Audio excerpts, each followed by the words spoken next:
ಶ್ರೀ ಕ್ಷೇತ್ರ ಧರ್ಮಸ್ಥಳ ಗ್ರಾಮಾಭಿವೃದ್ಧಿ ಯೋಜನೆಯ ವತಿಯಿಂದ ಸಮುದಾಯ ಅಭಿವೃದ್ಧಿ ಕಾರ್ಯಕ್ರಮದಡಿಯಲ್ಲಿ ಸೋಮವಾರಪೇಟೆ ತಾಲೂಕಿನ ಸರ್ಕಾರಿ ಶಾಲೆಗಳಿಗೆ ನಿಯೋಜಿಸಲಾದ ಜ್ಞಾನದೀಪ ಶಿಕ್ಷಕರಿಗೆ ಮಂಜೂರಾತಿ ಪತ್ರವನ್ನು ಯೋಜನಾ ಕಚೇರಿಯಲ್ಲಿ ಕೊಡಗು ಜಿಲ್ಲಾ ನಿರ್ದೇಶಕಿ ಶ್ರೀಮತಿ ಲೀಲಾವತಿಯವರು ಹಾಗೂ ತಾಲೂಕಿನ ಯೋಜನಾಧಿಕಾರಿಗಳಾದ ಹನುಮಂತಪ್ಪ ಅಂಗಡಿಯವರು ವಿತರಿಸಿದರು. ಈ ಸಂದರ್ಭ ಮಾತನಾಡಿದ ಜಿಲ್ಲಾ ನಿರ್ದೇಶಕಿ ಶ್ರೀಮತಿ ಲೀಲಾವತಿಯವರು, ಕ್ಷೇತ್ರದಿಂದ ಸಮಾಜಮುಖಿ ಕಾರ್ಯಕ್ರಮಗಳನ್ನು ಆಯೋಜನೆ ಮಾಡಿದ್ದು, ಶಾಲೆಗಳಿಗೆ ಪೀಠೋಪಕರಣ, ಜ್ಞಾನದೀಪ ಶಿಕ್ಷಕರ ನೇಮಕ ಮಾಡುವುದು, ಉನ್ನತ ಶಿಕ್ಷಣ ಮಾಡುತ್ತಿರುವ ವಿದ್ಯಾರ್ಥಿಗಳಿಗೆ ಸುಜ್ಞಾನ ನಿಧಿ ಶಿಷ್ಯ ವೇತನ ಪಾವತಿ ಮೂಲಕ ಬಡ ವಿದ್ಯಾರ್ಥಿಗಳಿಗೆ ಆರ್ಥಿಕವಾಗಿ ನೆರವಾಗಿದೆ ಹಾಗೂ ಕ್ಷೇತ್ರದ ಹಲವಾರು ಸಾಮಾಜಿಕ ಕಳಕಳಿಯ ಕಾರ್ಯಕ್ರಮಗಳ ಕೊಡುಗೆಯ ಬಗ್ಗೆ ಮಾಹಿತಿ ನೀಡಿದರು. ಕೊಡಗು ಜಿಲ್ಲೆಯ ಮಡಿಕೇರಿ ತಾಲೂಕಿನ 1 ಶಾಲೆಗೆ, ವಿರಾಜಪೇಟೆ ತಾಲೂಕಿನ 8 ಶಾಲೆಗಳಿಗೆ ಹಾಗೂ ಸೋಮವಾರಪೇಟೆ ತಾಲೂಕಿನ 6 ಶಾಲೆಗಳಿಗೆ ಒಟ್ಟು 15 ಶಾಲೆಗಳಿಗೆ ಜಿಲ್ಲಾ ವ್ಯಾಪ್ತಿಯಲ್ಲಿ ಜ್ಞಾನದೀಪ ಶಿಕ್ಷಕರ ನೇಮಕಾತಿಯಾಗಿದೆ ಎಂದು ತಿಳಿಸಿದರು. ನಂತರ ಎಲ್ಲರಿಗೂ ಮಂಜೂರಾತಿ ಪತ್ರ ವಿತರಿಸಲಾಯಿತು.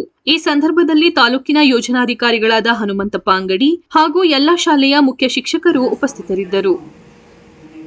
ಕ್ರೀಡಾ ಸಾಮಗ್ರಿಗಳಿಲ್ಲದಾಗ 1950 ಶಾಲೆಗಳಿಗೆ 21 ಲಕ್ಷ ನೆರವಿನ ಕ್ರೀಡಾ ಸಾಮಗ್ರಿಗಳನ್ನು ಒದಗಿಸಿದರು. ಬಹಳ ಮುಖ್ಯವಾಗಿ ಡೆಸ್ಕ್ ಬೆಂಚ್. ಈ ವರ್ಷ ನಮ್ಮ ಕೊಡಗು ಜಿಲ್ಲೆಗೆ ಸುಮಾರು 70 ಲಕ್ಷ ಮೌಲ್ಯದ ಡೆಸ್ಕ್ ಬೆಂಚ್ ಪಡ್ಕೊಂಡಿದ್ದಾರೆ, ಗೊತ್ತಿಲ್ಲ. ಅದು ಇನ್ನು ಬರೋದು ಏನಿದೆ 10 ವರ್ಷದ ನಂತರ ಪ್ರತಿ ಒಂದೊಂದು ವರ್ಷ ಒಂದೊಂದು ವ್ಯಾಪ್ತಿಗೆ ಅವರು ಕಳಿಸ್ಕೊಡ್ತಾ ಇರ್ತಾರೆ ಈ ಶಾಲೆ. ನನಗೆ ಅಷ್ಟು ತಿಳ್ಕೊಂಡಿದೆ. ಅದಾದ ನಂತರ ನಿಮ್ಮಲ್ಲಿಂದ ಬಂದಾಗ ನನಗೆ ಶೌಚಾಲಯಗಳಿಗೆ, ಕಾಂಪೌಂಡಿಗೆಲ್ಲ ಸಹ ನಮ್ಮಲ್ಲಿಂದ ಅನುದಾನ ಇದೆ ಅಂತ ಹೇಳಿದ್ರು. ನಾನು ಆ ಶೌಚಾಲಯಕ್ಕೂ ಸಹ ಕೇಳ್ಕೊಂಡಿದ್ದರ ಜೊತೆಗೆ ಅವರು ಫಸ್ಟ್ ಎಸ್ಟಿಮೇಷನ್ ಬೇಕು, ಅದರ ನಂತರ ನಾವು ದುರಸ್ತಿಗೆ ಅಂತ ಹೇಳಿದ್ರು. ಹಾಗಾದ್ರೆ ಅದು ಕೊಡಲಿಲ್ಲ. ನಮ್ಮ ಶಿಕ್ಷಕರ ಬೇಡಿಕೆಯನ್ನು ಕೇಳ್ಕೊಂಡ್ರೆ ಆ ಒಂದು ನಮ್ಮ ಅಲ್ಲಿರ್ತಕ್ಕಂಥ ಕೊರತೆಯನ್ನು ನಿವಾರಿಸಲಿಕ್ಕೆ ನಿಮ್ಮ ಒಂದು ಇಲಾಖೆಯಿಂದ ಶಿಕ್ಷಕರ ನಾನು ಹೇಳಲೇಬೇಕು. ನನ್ನಲ್ಲಿ 19ನೇ ಇಸ್ವಿಯಲ್ಲಿ ನಾವು LKG ಓಪನ್ ಮಾಡಿದ್ವಿ. ಓಪನ್ ಮಾಡಿ ಶಿಕ್ಷಕರನ್ನು ತಗೊಂಡಾಗ ಅವರಿಗೆ ಹೆಲ್ಪರು ಮತ್ತು ಟೀಚರ್ ಇಬ್ಬರು ಸಂಬಳವನ್ನು ಅವರಿಗೆ ಗೌರವಧನ ಭರಿಸಲಿಕ್ಕೆ ಕಷ್ಟ ಆಗ್ತಿತ್ತು ಅನ್ನೋಕ್ಕೆ ಮಧ್ಯದಲ್ಲಿ ನಾವು ಡಿಸ್ಕಂಟಿನ್ಯೂ ಮಾಡಿ ಪುನಃ ಮತ್ತೆ ಈ ವರ್ಷ ನಾವು LKGನ ಪ್ರಾರಂಭ ಮಾಡಿದ್ವಿ. ಆ ಒಂದು ವಿದ್ಯಾರ್ಥಿಗಳ ಕಲಿಸಲಿಕ್ಕೆ ಈ ಒಂದು ನಿಮ್ಮ ಧರ್ಮಸ್ಥಳ ಗ್ರಾಮಾಭಿವೃದ್ಧಿ ಯೋಜನೆಯಿಂದ ನಮಗೆ ಶಿಕ್ಷಕರನ್ನು ನೇಮಿಸಿಕೊಂಡಿದ್ವಿ.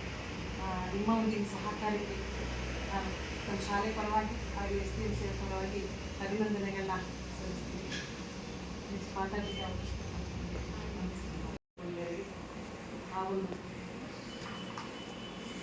ಮನವಿ ಪತ್ರವನ್ನು ಸಲ್ಲಿಸಿದ್ವಿ. ಅದಕ್ಕೆ ಇವತ್ತು ನಮ್ಮೆಲ್ಲರಿಗೂ ಆ ಒಂದು ಶಿಕ್ಷಕರ ಮಂಜೂರಾತಿಯನ್ನು ಮಾಡಿ ಪತ್ರವನ್ನು ವಿತರಿಸಲಿಕ್ಕಾಗಿ ನಾವು ಇಲಾಖೆಗೆ ಈ ಒಂದು ಇಲಾಖೆಯ ಜಿಲ್ಲಾ ಯೋಜನಾಧಿಕಾರಿಗಳಾದಂತಹ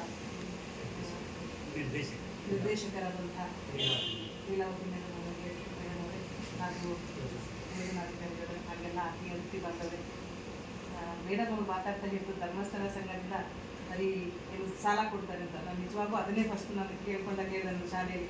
ನನಗೆ ಈ ಎಲ್ಲ ಯೋಜನೆಗಳಿದೆ ಅನ್ನೋದು ನನಗೆ ಗೊತ್ತಿರಲಿಲ್ಲ. ಸಂಘ ಮಾಡ್ತಾರೆ, ಧರ್ಮಸ್ಥಳ ಸಂಘದಿಂದ ಸಾಲ ಕೊಡ್ತಾರೆ ಅಂತ ಹೇಳಿ.